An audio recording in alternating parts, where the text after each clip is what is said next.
Welcome to the Deep Dive. Today we're tackling a really big topic, the conflict in Ukraine. But we're coming at it from a specific angle, focusing entirely on one particular source you've brought in. That's right.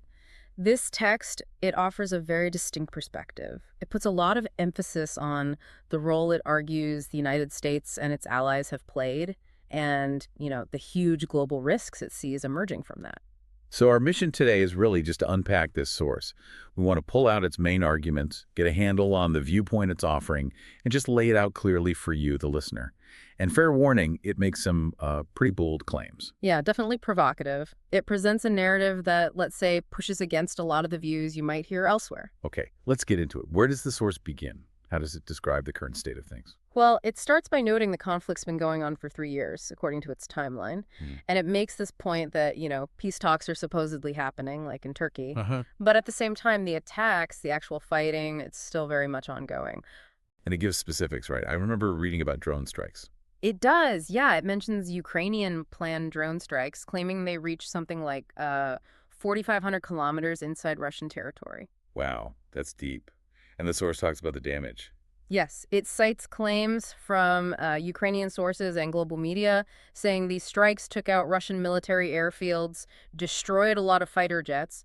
The figure mentioned is around $8 billion in damages. That's a huge number. Does the source say how Russia reacted to those claims? Interestingly, yeah, it notes that even Russia's main state TV, Russia Today, apparently admitted they suffered some losses from these Ukrainian attacks. Okay, so acknowledgement, at least according to this source. Right, and then the source sort of paints this picture of global unease, fear that Putin might retaliate really harshly. It contrasts that, with some in the West maybe celebrating the strikes, while others still see Russia primarily as the aggressor. But that's where this source pivots, doesn't it? It offers a very different culprit. Exactly. This is the core of its argument, really. It comes right out and says the real culprit behind the war, in its view, is actually the United States and its allies.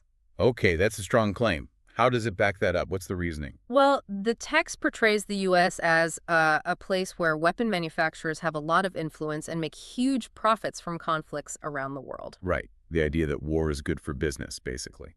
Kind of. The source suggests the U.S. avoids wars on its own land, but actively encourages them elsewhere because, well, certain industries benefit. And how does that connect specifically to Ukraine?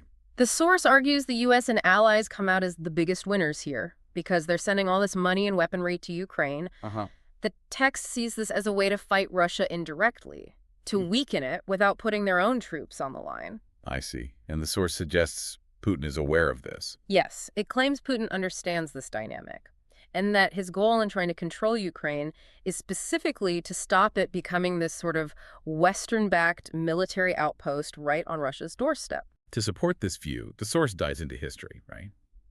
There was something surprising about past alliances. Yeah, it brings up something maybe not everyone remembers clearly, that Russia, well, the Soviet Union then and the U.S. were actually close allies. They fought together in World War I and World War II against Germany, Italy, Japan. Okay, so former allies. Yeah. Where did it go wrong, according to this text? The source points to the end of WWII. It claims the relationship really soured when the U.S. dropped the atomic bombs on Japan, crucially without telling Soviet Russia beforehand.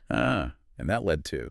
Well, the source says Russia then raced to develop its own bomb, becoming the second nuclear power. And that, according to this text, was the real start of the Cold War, the competition for global dominance. So this source traces the tension way back. Way back. And it argues that since then, the U.S. has basically been focused on staying the world's #1 power. And part of that, the source claims, involves undermining potential rivals. It specifically lists Russia, China, Brazil, India, South Africa. Okay, so that's the historical backdrop it provides. How does it link that to the invasion in 2022? It connects it directly. It states the invasion happened on February 24th, 2022, and claims the trigger was Ukraine refusing to ditch its plans to join NATO. And how does the source define NATO in this context? Very simply, as a U.S.-led military alliance created specifically to counter Russia. It even brings up Afghanistan, doesn't it? It does, yeah. It makes this historical claim that the U.S. strategy against the Soviet Union involved dragging them into the war in Afghanistan and, according to the source, supporting Islamic militants there. Which it then notes became a wider problem later on. Exactly. So it's drawing these long historical lines. Okay, so fast forward past the Soviet collapse in '91, The source mentions Putin's long tenure. Right, about 25 years of leadership, and it argues Russia has made progress, it's competing more strongly now, and this, the source claims, is what the U.S. and its allies don't like. And that's the reason for NATO expansion, in this view. That's the argument. Expanding NATO towards Russia's borders is presented as a deliberate strategy to hem Russia in, to weaken it. But the source also says NATO wouldn't risk a direct war. Yes, that's a key part of its strategic analysis. It claims NATO knows a full-on war with Russia is incredibly risky because Russia has nuclear weapons and, the source argues, might use them if it felt its actual survival was on the line. So if direct war is too dangerous, what's the alternative presented? The source concludes the U.S. needed a workaround. It needed a country like Ukraine and a leader there willing to take on Russia. Proxy fight, essentially. That's exactly how the text frames it. A way to bleed Russia's strength slowly, indirectly, without that catastrophic direct clash between the major powers. This whole idea hinges on how superpowers react to perceived threats nearby, doesn't it? The source uses an analogy. A very powerful one, yes. It makes the general point that no major power tolerates enemy military bases right on its doorstep. And the specific example? The Cuban Missile Crisis, 1962. The source highlights how the world came incredibly close to nuclear war over Soviet missiles in Cuba, which, it points out, happened after the U.S. had placed its own nuclear missiles in Turkey near the Soviet border. So it's drawing a direct parallel. It is, and it poses this question, basically. If the U.S. couldn't accept Soviet missiles in Cuba, how can it expect Russia to accept NATO, which it defines as hostile, expanding right up to its borders? It really leans on that historical comparison. Okay.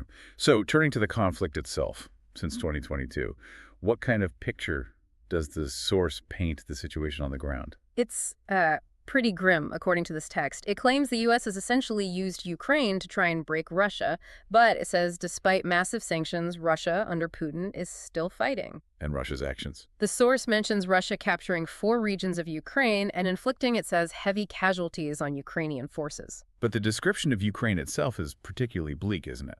Extremely. The source claims Ukraine's GDP has crashed by 60%. 7 million people have fled the country. 300 cities destroyed. Infrastructure ruined. And financially. Totally dependent on foreign aid, is the claim. It describes the Ukrainian president as basically traveling the world begging for funds. There's also a really disturbing claim about how Ukraine is finding soldiers. Yes, this is quite stark. The source alleges the Ukrainian army is so depleted it's resorting to, quote, kidnapping civilians from the streets. Kidnapping? That's the term it uses. Forcing them into service, often it claims, without proper training or even weapons, leading to, well, quick deaths. And the source is very critical of the U.S. here, accusing it of ignoring these alleged abuses while lecturing others on democracy. And this all ties back to the source's main point about why the war is dragging on. Yes, it reiterates that claim. The war continues because the U.S. and its allies are profiting from it. It explicitly points to weapon companies and politicians benefiting financially. Does it give other examples of the U.S. allegedly doing this? It does. It lists a whole series of conflicts: Korea, Vietnam, Iraq, Afghanistan, Libya, Venezuela, claiming U.S. involvement was driven by profit or destabilization goals. How does the source describe the current moment in the war? As dangerous. It suggests Putin has, until now, held back from using the most devastating weapons, despite what it calls Western provocation. But the source claims he's now tired and wants a quicker end to the war. But the U.S. strategy, according to this source, is the opposite. Exactly. The text claims the U.S. and allies know Russia's economy is under strain, and their goal is actually to prolong the war, to bankrupt Russia, essentially. The source is also critical of the amount of Western aid going to Ukraine. Very critical. It talks about huge sums of money flowing into Ukraine, which the source flatly calls one of Europe's most corrupt countries. And it contrasts this with problems in Western countries. Yes, it highlights things like rising inflation, corruption, unemployment back home in the West. It paints this picture of Western leaders prioritizing funding Ukraine while their own citizens are struggling. What about Russia's economic situation, though? If the goal is to bankrupt them, is it working, according to this source? Well, the source claims that despite the sanctions, Russia is still making billions, selling oil and gas, especially to countries like India and China, who, the source says, are basically ignoring U.S. warnings not to buy Russian energy. And it mentions challenging the dollar. Right.